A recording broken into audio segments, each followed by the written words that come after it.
Good afternoon, Twins territory. I'm Do-Hyoung Park, your MLB.com Twins beat reporter. I'm thrilled to have you with me here at Target Field on this beautiful afternoon for a Twins installment of the Edward Jones Beat Reporter's Inbox. So without further ado, let's get underway with the questions. Let's see what's on your mind. First question we've got is from Jeremy Boone, who asks, what are we going to do with Miguel Sano?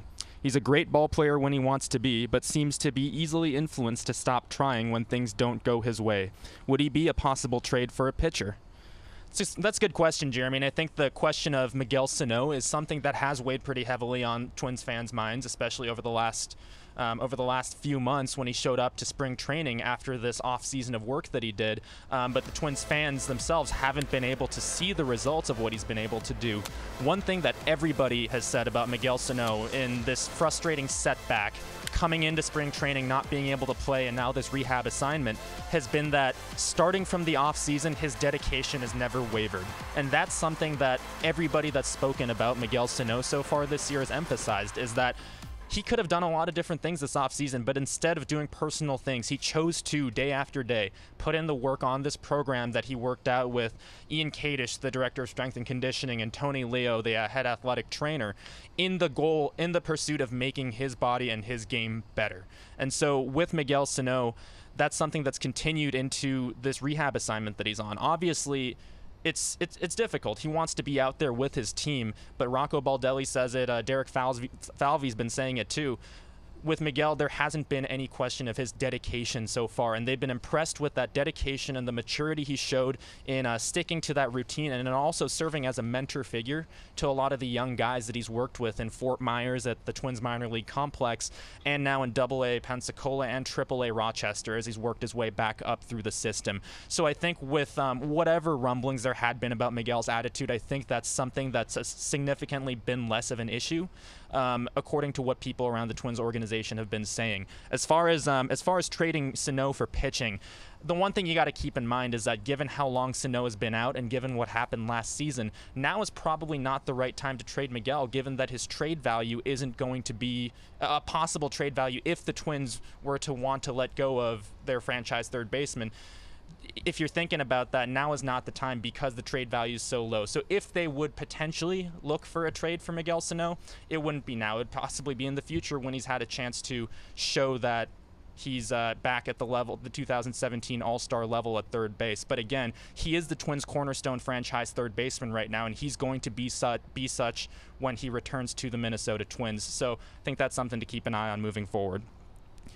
Next question we've got is from Lou Flores, who is looking way ahead by asking, do you think that the Twins will clinch the Central Division this year?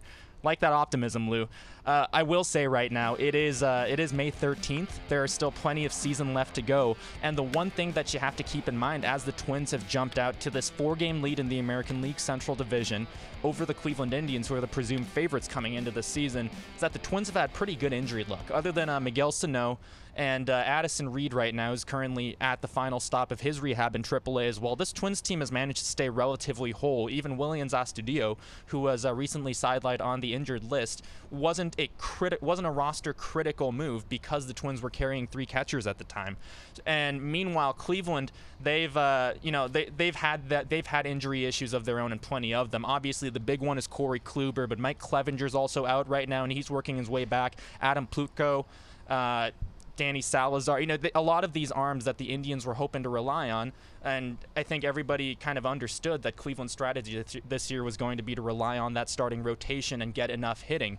That starting rotation has started to crumble, but at the same time, they're going to start getting some of those arms back. So I think it's obviously encouraging that the Twins have gotten off to this start, and I think a lot of the developments in hitting in the lineup in particular, with all the offseason additions that they made and the continued progress that they hope to see from guys like Max Kepler and Eddie Rosario and Byron Buxton in particular, those have been playing out, and it's certainly encouraging. And I will say that the odds are certainly looking better for the Twins at the moment, but 162 games is a long time. Nelson Cruz is obviously a question right now with what's going on with his left wrist, and a lot of these things can turn in a real hurry. So I think the Twins certainly have the makings of a solid contender to take their first division title since 2010 and their second since Target Field opened that season. But again, it's only May 13th, but again, the Twins are off to a plenty solid start that gives plenty of reason to be optimistic. Okay, we've got another question in. What upgrades would the Twins need to make before the trade deadline other than a bullpen arm or two? Well, I think you really hit it on the head there. I think the bullpen in particular has kind of been the lone shaky spot if you want to nitpick about where the Twins are this season. Blake Parker has been fantastic. Taylor Rogers has been fantastic. Ryan Harper has, he was the last guy on the club when he cracked the club out of spring training as a minor league invitee originally, but he's quietly provided solid middle relief for the Twins as well, and that's not to mention the continued contributions of Trevor May, who last I checked had the lowest average, I think the second lowest average exit velocity allowed and the lowest hard hit rate allowed. So he's not striking many guys out, but he's generating a ton of weak contact, which is what you want to see out of your bullpen arms, both in terms of preserving pitches and in terms of showing you that they've got their command right now. But obviously that bullpen is kind of a concern. Trevor Hildenberger right now is going through a little bit of a rough stretch, and the kind of back-end depth where we've seen Fernando Romero and Tyler Duffy rotate in and out, I think that's kind of going to be the area where the Twins are looking to add. But, you look elsewhere, there aren't really many holes in this lineup, especially when Miguel Sano is back and Marwin Gonzalez is able to go back to his super utility role, as is Willians Astudillo, who can play just about anywhere on the diamond. Jake Cave showed last year that he's a plenty capable major leaguer, and that's not to mention Ronald Torreyes and Nick Gordon and a guy like Lamont Wade, who's also waiting down in AAA, and Luke Raley's also hitting the crap out of the ball right now. And so you've got a lot of position player talent, so I don't know if the Twins are necessarily worried on that end. And obviously the starting rotation has been on an absolute tear, and Michael Pineda has shown encouraging signs of progress. So right now, barring injury, I would think that as we approach the trade deadline in a couple months, the bullpen will still remain the focus for the Twins. All right, the next question is from Brian Olson. Your guess at a quote-unquote surprise call-up later this season, both as far as a hitter goes and a pitcher, and Brian suggested that Brent Rooker, I believe is the Twins' number 4, a top 10 prospect playing first base and outfield, could be among those picks. As far as a surprise call-up goes, I don't know if too many people would be considered a surprise. I guess as far as a hitter goes, I wouldn't be surprised to see Luke Raley up here. Again, he's a guy that I mentioned. He's a guy that I mentioned not long ago, and he came over from the Dodgers in the Brian Dozier trade at the end of last season. And he's a guy that can also play first base and left field, first base and outfield. Brings a power bat from the left side. He showed a lot of that raw power in spring training, and he's also hitting well in AAA right now. So he's a guy that I have my eye on down in Rochester right now.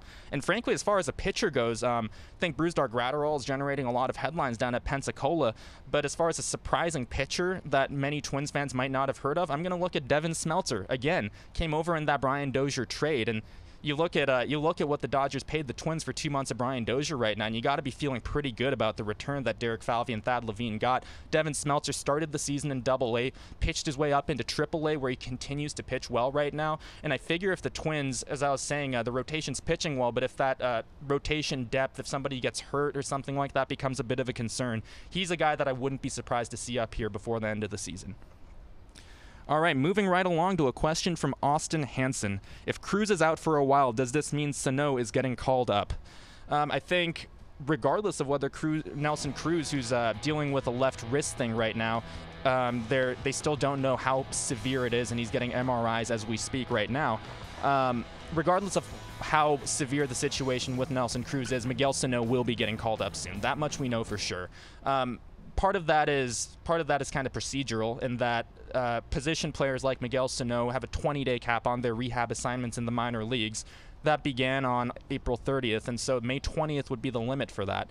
And so I would expect Miguel Sano, when he first moved up to AAA Rochester, Rocco Baldelli said, well, this isn't going to be a short stay necessarily in AAA for Miguel, and they've said all along that they have kind of a target number of at-bats that they want to see him hit, just to make sure he's got his footing under him, to make sure he's used to kind of the rigors of an everyday schedule before that. So Rochester's got one more, embarking on a 6-day road trip right now that ends on May 19th, and if I were a guessing man, I'd say that the Twins see Miguel probably on May 20th in Anaheim, though, again, that's just that could change at any moment.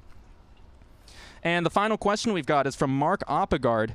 Will there be an acquisition to bolster the bullpen? And I think that's something, again, I touched on a little bit earlier, but Yeah, the Twins bullpen has had its shaky moments this season, but Blake Parker, again, after kind of a rough start to the season, especially as the weather has warmed up, has kind of started to figure things out. He dominated 2 innings on, I think, 15 pitches in the series finale on Sunday yesterday against the Tigers. Taylor Rogers is obviously Taylor Rogers, and I talked about the numbers that Trevor May has put up this season, but the Twins are getting good pitching, too, out of into that back-end depth right now, and Ryan Harper and Mike Morin and Matt McGill, too, who's really got that curveball working for him right now. So, yes, I do feel, answering your question more directly, Mark, I do feel that there will be bullpen acquisitions just to have more proven arms and just to have little pitchers with maybe more of a proven pedigree, but also has more maybe flashier stuff where the Twins can bolster kind of that back end group, especially with Trevor Hildenberger working through something right now. But Trevor Hildenberger also is a guy that the Twins relied on in many clutch situations to open the season, and I don't know if the concern level is all that big on him right now. Every reliever goes through highs and lows every season, and Hildenberger's just gone through a low right now, and I think the Twins have confidence that he'll work through that as well. So I think that's all the time we've got today here on a beautiful afternoon at Target Field. Thanks again for joining me on the Edward Jones Beat Reporter's Inbox. I'm Do-Hyoung Park, your MLB.com Twins beat reporter, and I'm sure I'll be seeing you all here at Target Field soon.